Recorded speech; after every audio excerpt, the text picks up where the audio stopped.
जी तक नहीं पहुंच पा रही है। हम मुस्लिम स्कॉलर शुएब सिद्दीकी के पास जाना चाहेंगे। शुएब जी, क्या लगता है, ये लगातार मांग उठाई जा रही है, पहले देखा गया कि महाकुंभ में और अब मथुरा वृंदावन में भी ब्रज की होली में मुसलमानों की एंट्री पर बैन कर रहे हैं और लगातार खून से पत्र लिखा जा रहा है मुख्यमंत्री योगी आदित्यनाथ को, कैसे देखते हैं आप इसे?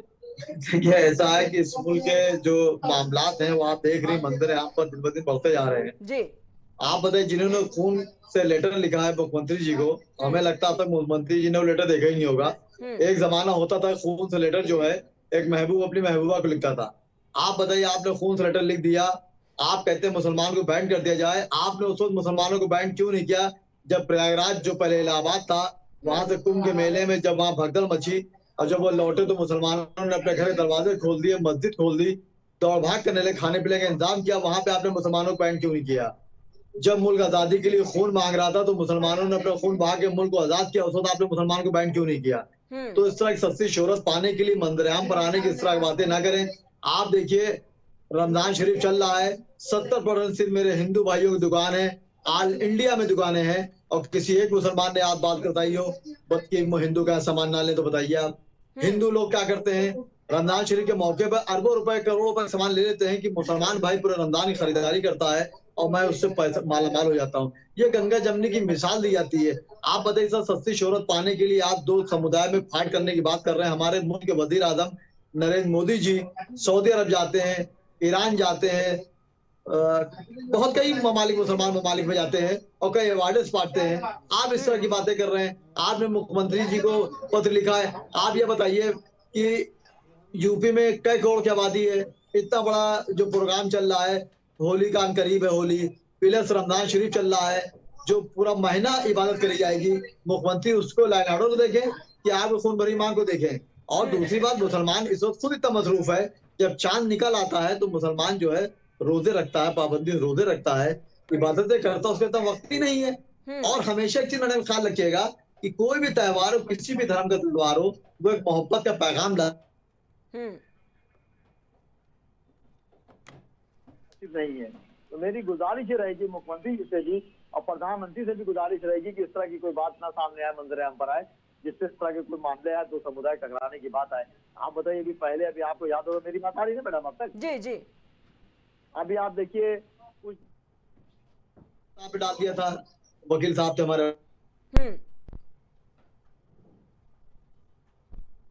जो है जो चादर लौटा ली है, उन्होंने चादर उनकी लौटा ली गई। इस तरह की बातें ना करें, सस्ती शोहरत पाने के लिए मुल्क को दो फाड़ ना करें।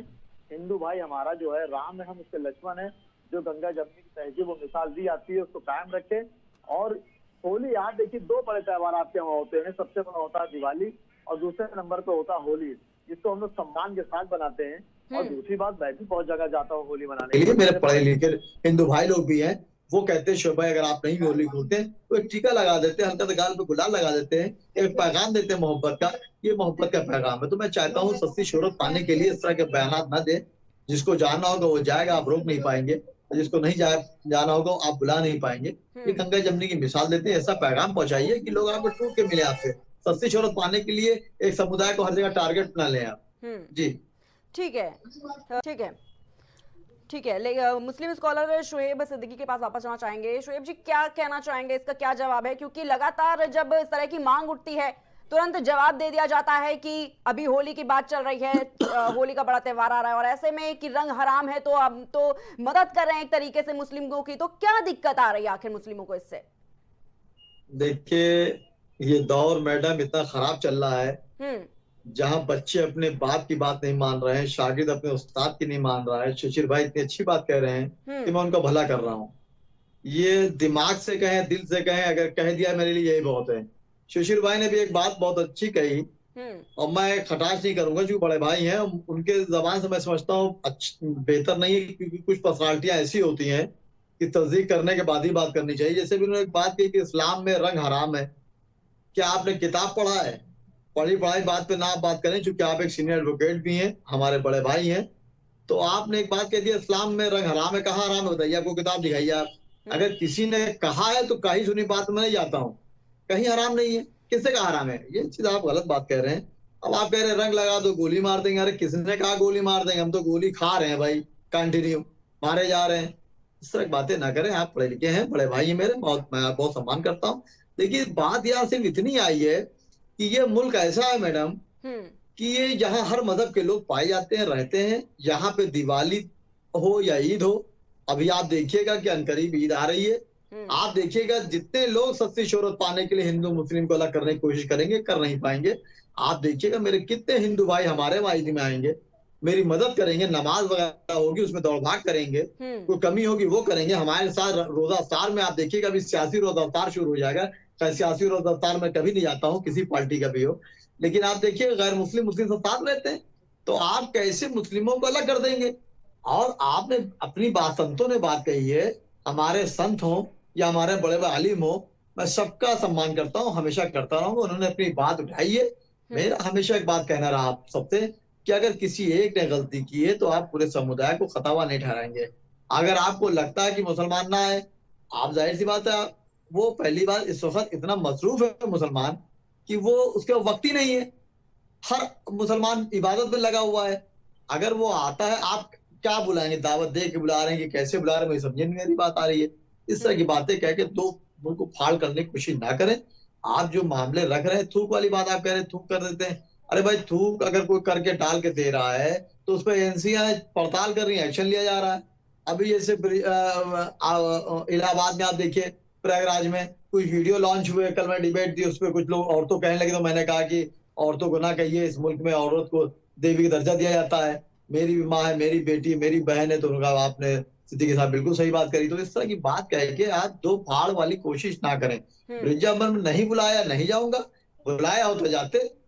तो इस तरह की तो बहुत इश्यू ना बनाए। और आप मेरे लफ्ज याद हो जाए, जब मुल्क आजाद हुआ था तो मेरे हिंदू भाइयों के साथ मुसलमान भाइयों ने भी खून बहाया था, वो सबको मालूम है। और मैंने हमेशा कहा कि जो लोग पाकिस्तान जा चुके हैं उनसे मुझे कोई मतलब नहीं। जो मुसलमान यहाँ मौजूद है वो हिंदुस्तान में पैदा हुआ, यहीं दफन होगा, हिंदुस्तान के लिए कुर्बान हो जाएगा। तो इस तरह की सस्ती शोहरत पाने के लिए बार बार मुसलमान को आप हर मैटर में टारगेट बनाना अच्छी बात नहीं है। आप देखिए तमाम मस्जिदों की बात चल रही है, तमाम मंदिरों की बात चल रही है, कहीं कोई बात होती है फौरन मुसलमान टारगेट पाया जाता है। मुसलमान सन 47 के बाद से टारगेट ही बना हुआ है और सिर्फ सफाई देता चला जा रहा है।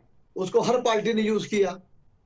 तो मेरी गुजारिश मीडिया से भी रहेगी कि कम से कम वो भी एंकर जैसे आप हैं, कम से कम निष्पक्ष बात जरूर कहिए कि इससे लगे आखिर मुसलमान ने क्या किया, बताइए। इबादत में लगा हुआ अपने रमजान में।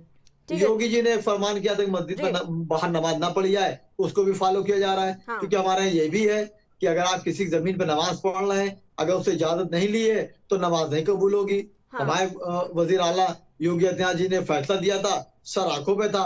और मैं समझता हूँ कि पूरे यूपी में किसी मौलाना ने बगावत नहीं की होगी। आप मुसलमान जो पढ़े लिखे ना हो अलग बात है, क्योंकि हमारे साफ साफ है, आपके यहाँ भी है कि अगर मंदिर जो है सही जगह बना है और या परमिशन से बना है तो इबादत मानी जाएगी आपके यहाँ भी। तो वो घूम फिर के दुनिया में हर चीज बदल के आई है, हर चीज वहीं पर रही है। किसी मजहब में गीता ले ले, कुरान ले ले, बाइबिल ले ले, किसी में लिखा किसी मजहब को बुरा कहो या किसी मजहब को अपने वहां ना बुलाओ। अरे जब आप किसी को बुलाएंगे तभी वो त्योहार का मजा होगा। आप देखिए मैं क्रिकेट मैच देखता हूँ, आज इंडिया का मैच है, मैंने कोशिश किया है कि जल्दी कोर्ट से फारिग होकर चला जाऊंगा, ऑस्ट्रेलिया को हराना है। तो जब आपको अगेंस्ट कोई पार्टी नहीं मिलेगी तो फिर आपको मजा नहीं आएगा। जब आपको सुबह देखनी हो तो रात से गुजरना पड़ेगा, तब सुबह के अहमियत जानेंगे आप। तो शिशिर भाई हमारे बड़े भाई हैं, मैं समझता हूँ वो पढ़ के हमेशा बोलते हैं, मैं उनको सम्मान करता हूँ। मेरी गुजारिश रहेगी कि कम से कम सस्ती शोहरत पाने के लिए जो लोग प्रोपेगेंडा चला रहे हैं, चलाने दिए। हमको आपको मुल्क को आगे बढ़ाना है और हम आप जाहिर सी बात नेशनल टीवी बैठते हैं, एक बात कहते हैं तो कोशिश करें कि यहाँ से जो बात भी हमारी जाए वो एक अच्छा पैगाम लेके जाए। अगर उसको मुख्यमंत्री भी सुन रहे हो, प्रधानमंत्री भी सुन रहे हो तो कहें जाहिर सी बात है कि हिंदू शिक्षित कितना अच्छे शख्स बैठे हैं, मुसलमानों में शोएब सिद्दीकी कितना अच्छा बैठे हैं जो एक पैगाम दे रहे हैं। और दुनिया में नफरत का अगर तोड़ है तो सिर्फ मोहब्बत है बस। आप बताइए किसी मजहब में नफरत नहीं बैठा। तो मेरी गुजारिश रहेगी सस्ती शोहरत पाने के लिए मुसलमानों को टारगेट ना किया जाए। मैंने हमेशा मुल्क के लिए अच्छी बात रखी। ठीक है शिशिर जी, ठीक है। शोएब सिद्दीकी जी, आपसे आखिरी सवाल, किस तरीके से जवाब देना चाहेंगे, क्योंकि बहुत सारे सवाल इस वक्त उठा दिए गए हैं आप पर, क्या जवाब है? देखिए अब जवाब क्या दें, कभी कभी ऐसा होता है ना कि कुछ सवाल ऐसे होते हैं उसके जवाब ना देना ही बेहतर होता है। जितने आपने बातें कही हैं मैं समझता हूँ उसमें तकरीबन ज्यादा बातें जो हवाई बातें हो रही हैं। अभी आपने बताया दरेली मस्जिद, शियों की मस्जिद बताया आपने, रोड पे बनी हुई है। हम कह रहे जाके तोड़ दिए, क्यों नहीं तोड़ दे रहे हैं? आपने टीले मस्ती बताया कि लक्ष्मण टीला है, तो आप संविधान को मांग रहे हैं, मुकदमा चल रहा है, जब वहां पर मायना होगा हो जाएगा। बिना वजह से हवा हवाई बातें हैं, इसमें कुछ सच्चाई नहीं है। आप बताइए डाटा, आप बताइए लेके हम कह रहे कुछ नहीं थे बातें, जिस तरह बातें ना बताइए, आप बताइए क्या सच बताइए, आप बताइए ईमानदारी बात, इस तरह की बातें नहीं करनी चाहिए। आप कह रहे हैं मुसलमान पूरे दुनिया से लड़ रहा है, किससे लड़ रहा नाम बताइए, हम बात ना करिए। अमेरिका लंदन लड़ रहा, अमेरिका लड़ रहा है, चाइना से हमें मुकाबला करना है, पाकिस्तान को हम जब चाहेंगे कब तक ले लेंगे। आप लोग इस तरह की सियासत करके हिंदू मुस्लिम बांट के सियासत करना चाहते हैं और राज करना चाहते हैं जी। आप बताइए चाइना के पास क्या आपको तब है, चाइना लड़ लेता ही हम आपके साथ हैं, इस तरह बातें ना करिए। वो हिंदू मुसलमान, हम शिशिर भाई चैलेंज के साथ एक बात कह रहे हैं, हमारे बड़े भाई हैं, लेकिन यहाँ पे मैं उनसे गुजारिश करूंगा, चैलेंज भी दे रहा हूं उनको, मोहब्बत वाला चैलेंज नहीं, कि आप हिंदू भाइयों से इसी चैलेंज कहिए कि कोई मुसलमान सामान लेने आए उसको सामान मत बेचो। मान ले कोई हिंदू एक बात आपकी चाहिए, हम बात ना करिए, हम बात नहीं करते हैं। पूरी इंडिया में आप ये चैनल से ऐलान करिए कि जितने हिंदू भाइयों की दुकान किसी तरह की भी हो, मुसलमान उनसे कुछ भी खरीदने आए बिल्कुल ना दे। एक हिंदू मान लेगा तो गर्दन गड़ा लूंगा आपके चैनल पर। कैसी बातें कर रहे हैं भाई आप? ईद में, ईद करीब आ रही है, आप कहिए इसी चैनल से कि मेरी हिंदू भाई से गुजारिश है, किसी मुसलमान क्या कोई हिंदू ईद में ना जाए, एक आपकी कोई बात मान ले बता दिए। इस तरह बातें कह के मुल्क को बांटने की कोशिश न करिए। हमारे प्रधानमंत्री मुख्यमंत्री इसी पर काम कर रहे हैं कि जिस तरह की फाड़ बन चुकी है उसको मिला के चला जाए। चंद लोग हमेशा समुदाय में खराब होते हैं, सबके यहाँ होते हैं, मेरे यहाँ होते हैं, आपके यहाँ भी होते हैं, हर पार्टी में भी लोग होते हैं। अब जब मैडम कोई सवाल कर रही है हवा में आप बता दे रहे हैं वो हुआ ये हुआ, इससे नहीं होता है। मुल्क संविधान से चलता है, संविधान के बाद दो चीजें होती है, एक शासनादेश होता है, अध्यादेश होता है। शासनादेश से ही मुल्क चलेगा, अध्यादेश से आपको नहीं चलेगा जो आप चाहे लेंगे। और मुख्यमंत्री जब तक अपनी जबान से नहीं कहेंगे कि मुसलमानों को बैंड है, तब तक मैं नहीं मानूंगा, या प्रधानमंत्री बात कहते कि नहीं मानूंगा।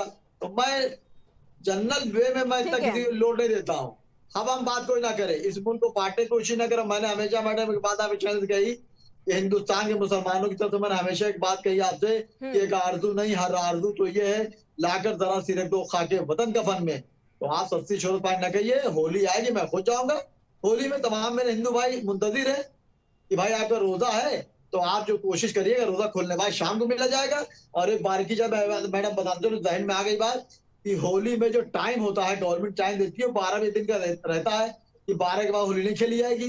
12 के बाद अगर कोई मुसलमान निकलता है तो आप रंग डाल देते हो उसके ऊपर। कहाँ संविधान को माना आपने? हवा हवाई बातें ना करिए, शाम तो लोग रंग खेलते हैं।